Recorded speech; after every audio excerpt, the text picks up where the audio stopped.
Zender. Today we're in Highland Park on Avenue 56 in Figueroa.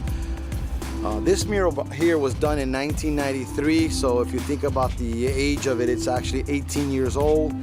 The wall's in pretty bad shape, as we can see. We restored it once before with something similar to this by Arts and Literacy, maybe in 2004.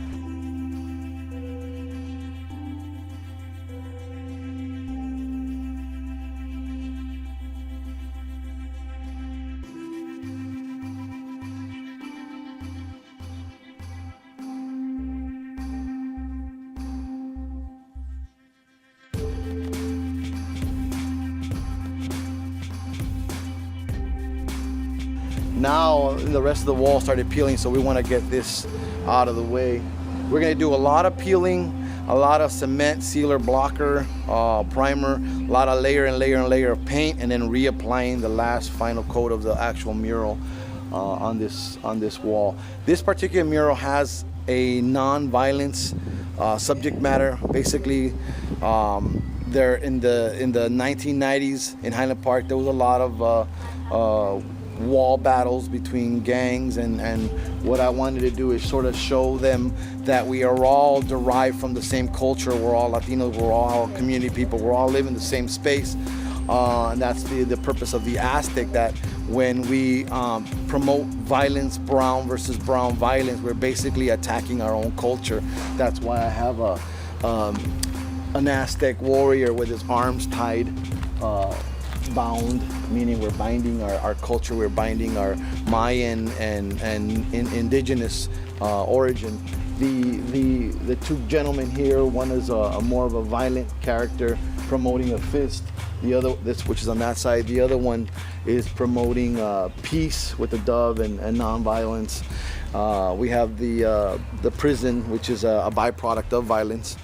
One of the things that I would like to point out about this mural is that it was done, like I said, during a time when 1992 we had the civil unrest here in Los Angeles, so it was in response to that.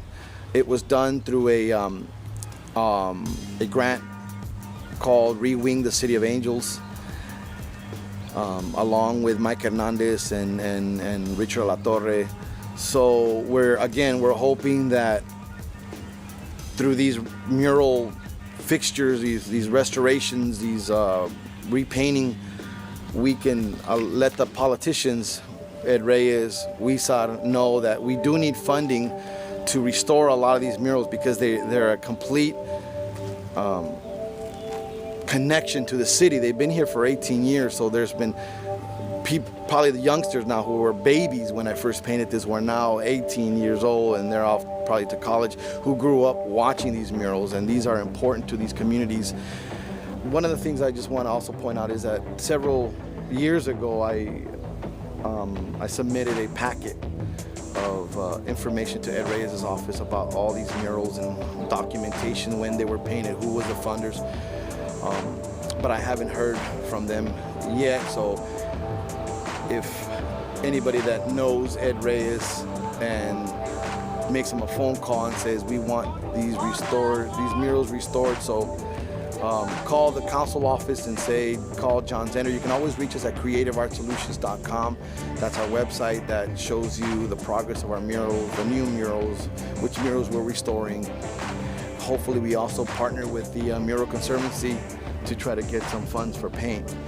So as you can see here, we're probably not going to get to the top portion of this mural. Not that bad of a condition of the top.